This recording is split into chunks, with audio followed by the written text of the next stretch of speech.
Welcome to the Startup Help Desk. We are your source for answers to questions about starting companies, building businesses, and the meaning of life. We have a panel here of successful founders, investors who have learned a lot of hard lessons. Our goal is to share our knowledge with you by answering questions submitted by founders just like you about startups, probably not super different than the company that you're building right now. My name is Sean Burns. I was a founder for about 20 years. I am now on the investing side, investing in the earliest stages of companies, and I am joined, as always, by Ash and Nick. Hi everyone, my name's Ash Rust and I'm a startup investor based in San Francisco. I mostly invest in companies based in the US and Europe at the idea stage through my fund Sterling Road. I've also worked at places like Trinity Ventures and Bullpen Capital as an advisor. Before investing, I was an entrepreneur myself, most notably an early employee at the social media analytics company Clout, as well as the co-founder and CEO of Centup. These days, I spend most of my time coaching founders and I've helped more than 1,500 startups over the years. Hey, this is Nick Melionis. I'm co-founder and CEO of a startup called Navi. We are the gateway to the innovation economy. We teach organizations' personnel how to use AI to break down complex challenges and bring new ideas to life. I have had a chance to support more than 1,000 innovators on their startup innovation pursuits, and I'm hyped to hop into today's questions. And so, Ash, when do you estimate you'll hit 2,000? I'm just curious. We could have a party of some kind with like streamers and...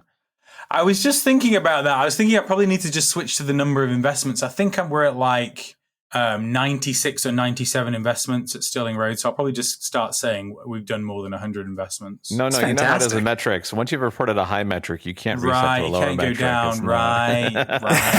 Right. Totally. That's going to be a real hit to my ego. So we are here to answer questions. All the questions we answer in the Startup Help Desk were submitted by founders just like you. If you have a question we would love to answer in a future episode, go to thestartuphelpdesk.com or find us on X/Twitter at thestartuphd. We would love to answer your question in a future episode. Today, all the questions we rolled up were about product strategy. We don't get a ton of questions about product, probably because every business's product challenges are different, because hopefully your product is kind of different than other products out there. But we did get a bunch that we could roll up here, and we will dive into it today and provide as much advice as we can on this. Okay, guys, first question up. We added an AI copilot to our product, which got a lot of attention, but very few people use it. With all we read about AI, we assumed everyone wanted it, but it seems not to be the case. ? Oh my God, talk about a timely question for the end of 2025. Ash, take it away. What do you think, man? Yes, not an uncommon situation at all. Alas, you can't expect to sprinkle a little AI fairy dust and hope to suddenly drive some deep product engagement. AI absolutely makes sense when it can make things drastically more efficient or faster for you internally or for your customers. So you have to actually think through all those use cases, and you shouldn't be surprised that you have to iterate. Obviously, your first idea and your first implementation is unlikely to be your best. So yeah, I mean, I'm not surprised to see this question come up. We see it an awful lot in our portfolio as well. And yeah, be ready to iterate because those use cases are probably there. But it doesn't mean you have to also spend all your time pursuing some trend because it's hot. So Ash, if you can't sprinkle AI pixie dust, what do you sprinkle? Is it like Himalayan salt or avocado oil? What's the thing you sprinkle in there to make everything work? I think it's GPT 5.1. Oh, Nick, what do you think, man? You see a lot of more products than I think we do. Yeah, I love this. I think that this is the classic question that I've just seen throughout my entire time building startups. Ultimately, there are these new technological frontiers that are constantly emerging, and often it can pay to participate on those frontiers. However, as Ash mentioned, sprinkling a slight dose of anything on top of your product rarely yields the results that you need. The key is to make sure that for anything you do for your product, you are focused on solving hair-on-fire problems. Specifically, what that means is that if you've got users or customers and they face some challenge that they are dealing with today, those are the kind of things that they are seeking solutions for. And so if adding an AI copilot or adding a delightful UX through a tool like that helps them better overcome their problem today, that can be incredibly rewarding. And so as Ash mentioned, that does mean test, iterate, and make sure that you continuously improve and have a really strong velocity towards that. However, just participating because this is a trend that's hot often doesn't yield the results that you want. And in fact, introduces a lot of risk because it distracts you from what matters. So your compass is solve hair on fire problems. If AI is the engine to do that, lean in and make it happen. Well, I would like to say if Nick is right and your customers do have their hair on fire, you should A, sell them water. Yes. By the jug. B, wonder what's wrong with your customers that their hair is on fire, because that's a weird problem to have. The magic of the hair being on fire is that often they are willing to work with imperfect solutions to address that. A jug of water, a hose, that's that really is what makes this whole Small thing magical. lake by the house. Exactly. And Nick, so are you saying that people should tokenize their startup? Without a doubt, right? That seems like that's what you're advocating for here. Long pause. Let's cut. I would say probably not. And I would say, in fact, as is always the case, this is just continuing down this pathway here. Focus on doing one thing really well. If you can do one thing exceptionally well, you're golden. And if that one thing is actually delivering some AI-powered experience that solves that problem, you could find yourself in an incredible spot. But doing 2 or 3 types of product features, sprinkling AI on the blockchain, now you're just compounding your risk over and over again. And so just do one thing really well, and you have a chance to be great at it. And that one thing can be NFTs? That's absolutely it. Yep.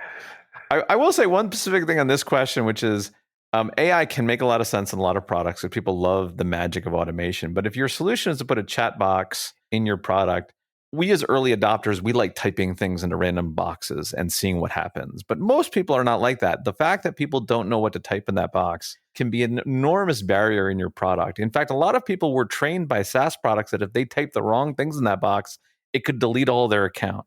And so they're actually afraid of that. And so many times, if you do want to add AI to your product and it actually makes sense, it might not look like a chat box where people don't know what to type. Maybe it looks like a do it for me button that just magically takes care of it. You have to put a lot more thought into it than slapping onto your product what everyone else is slapping onto their product. Because honestly, if you think from the customer's perspective, they may not know what to do with it. Sean, on that note, I've seen this where you'll have users that will use the text box where it's this AI-powered Copilot, and they'll be delighted. And they'll say, oh my gosh, I can't believe how incredible that was.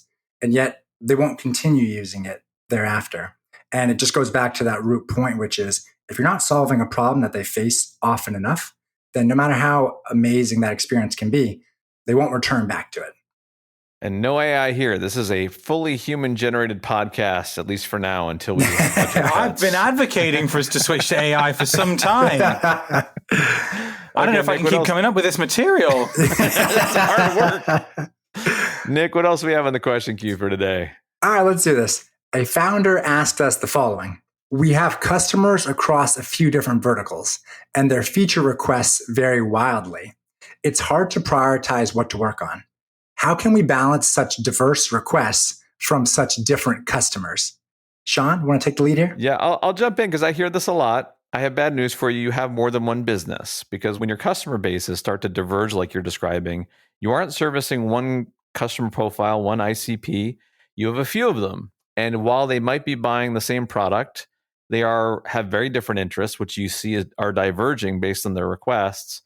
And frankly, you have to choose because you can't, as a small company, run multiple different businesses in parallel. It's hard though, because you don't want to fire customers and lose revenue. You're like, I've clawed my way to this customer base. I've done whatever I could to get these people in the door.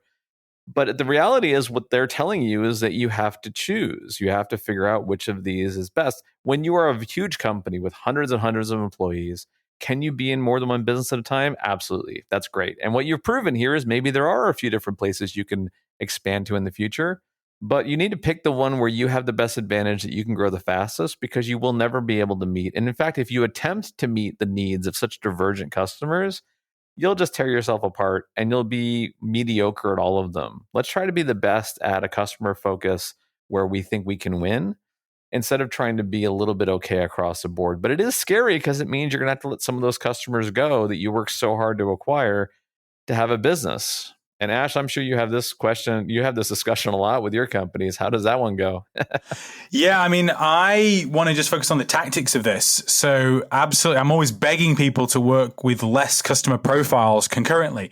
That does not mean you have to work with less customer profiles in total. It just means that you have to work with them consecutively, maybe focus on each one for 60 days. If it doesn't prove itself, move on to the next one. But if you do multiple customer profiles concurrently, you're going to deliver a B+ product to each of them. And that leaves a huge opening for competition to come beat you after you've just proven the market to them. So it's pretty critical for your long-term success that you zero in on that first customer profile. It's also revenue safety. If you own a particular customer profile and all the revenue that comes from that particular profile, then it's much safer for you to go and test because you have this, big bucket of revenue that you can rely on that isn't going anywhere despite you testing with these other use cases. Would you all say that essentially you have to choose that initial target customer profile, even knowing that very likely the data is going to tell you you need to iterate, you may need to completely transform that customer profile, but ultimately you need to have conviction to choose one, and then the flexibility to then adapt, knowing that it's almost a guarantee you will need to adapt. Oh, it's absolutely an iterative process. I mean, whatever thesis you start out with, as you acquire customers, you're learning more about refining that profile, right? So as you learn, you should be getting more focused because you have more information, you can focus further.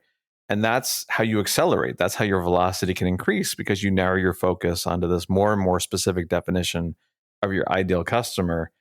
It's when you try to hold on to everybody who've ever sold to along the way that you run into problems because you can't focus if you're pulling all this baggage with you and these people that have all these other divergent needs and requests.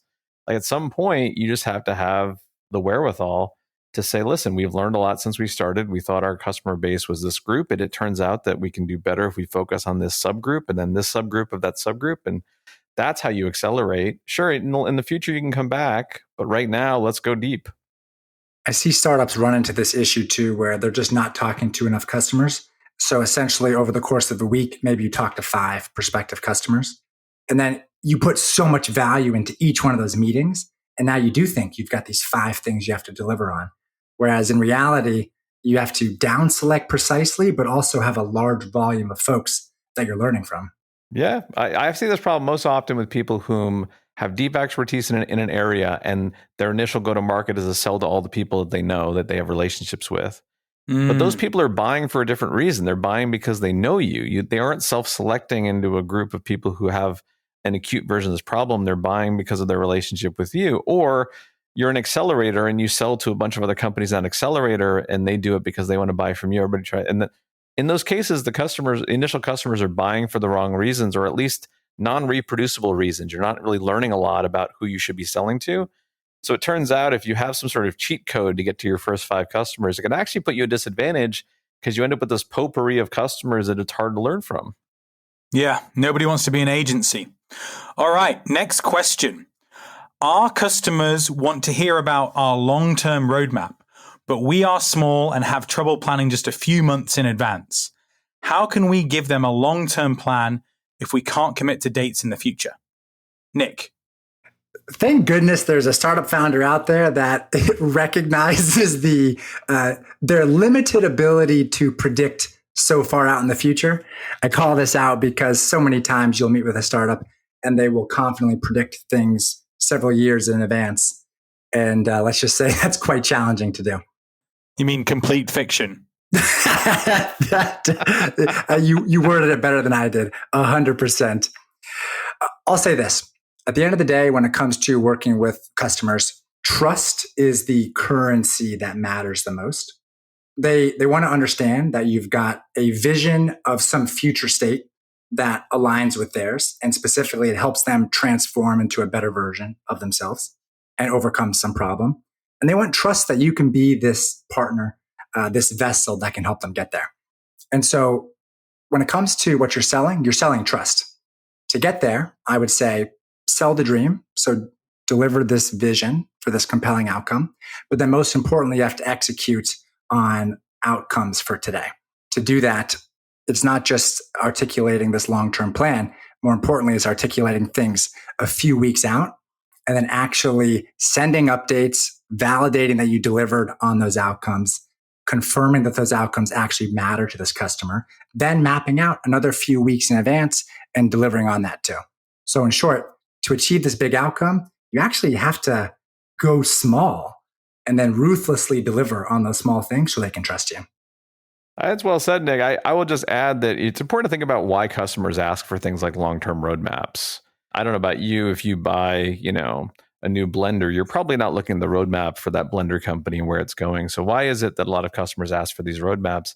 In a lot of cases, when they buy from you, they're buying knowing that there are some imperfections or your product isn't quite perfect. And so the first reason they ask is they want to know that you will fill in those gaps, that the product will become exactly what they need in the future, and they see it a bit like an investment. So that's the first reason. The second reason is it's you're getting ahead of the competition, right? They want to know you're going to be the best solution in the market, or should they go looking for other solutions based on everything else? Because your competition is still trying to sell them, even if they're your customers, or trying to take meetings and send them information. So your long-term roadmap is a way for you, and a question that they're asking, like, why should I not go look at your competitors? Why should I stick with you? And then the third reason, very frankly, is that they're trying to look good to their bosses. They want someone to go back and say, hey, I brought this product. Look at all this other stuff we're getting for free after this purchase. I'm a genius for having bought this product. So you want to make them look good. I have this general thesis that almost all enterprise software is bought with the goal of getting somebody promoted. And if you follow that thesis, it makes a lot of sense. They want to have a lot of good news. That is one of the truest things we've said on this podcast since we started talking about how tall I was. And how humble. Let's be perfectly clear. Right. That's number 3. And so when you think about it from that perspective, that's really what they want you to deliver. The actual roadmap itself is a tool to get there, but there's lots of other ways to get there. I think Nick was absolutely right about the velocity, the vision, but that's what you want to make them feel certain of, that you are going to be the best product in the market, beat the competition, that you are going to fill in the gaps that they see, and you're going to make them look good. And if you can do those things, regardless of how you do it with your roadmap, and even whether or not you make commitments, if you achieve those things, they will be happy. And you could have the most polished roadmap in the world, and if you don't achieve those things, it really doesn't matter, because you're not achieving what's actually behind the scenes, which is what they need. When you guys think about your companies over the years and the product strategy that you were using, we talk about these things like these decisions are clear, but like in the fog of war, it's very hard to make these decisions. How often were you actually certain that you knew what to do on a product basis versus making the best guess that you had and then try to see how it played out and changing your mind later? Oh, we were absolutely certain. Well, I was absolutely certain. My co-founders were definitely not certain about my plans, and that certainty led us down the wrong path, for sure. So yeah, I definitely have paid the consequences of being certain that the long-term roadmap should be X when it definitely was not supposed to be that way. And so setting nearer-term milestones and iterating would have worked out an awful lot better sooner. There's also the skill set that goes into sales to these early customers, where as the founder, CEO, you're balancing so many different hats. You have to sell because you got to eat. You got to make sure that your startup has a chance. And so ultimately, you got to bring in deals. At the same time, you have to be truly so curious and interested in learning from your customers too, that you know how to adapt. And I bring this up because one thing that I faced as a challenge, and I've seen others face this too, is not doing a thorough enough job of recognizing when the data says that it is time to pivot, even if you have interested customers that are saying yes and are participating in your early pilots and your early sales.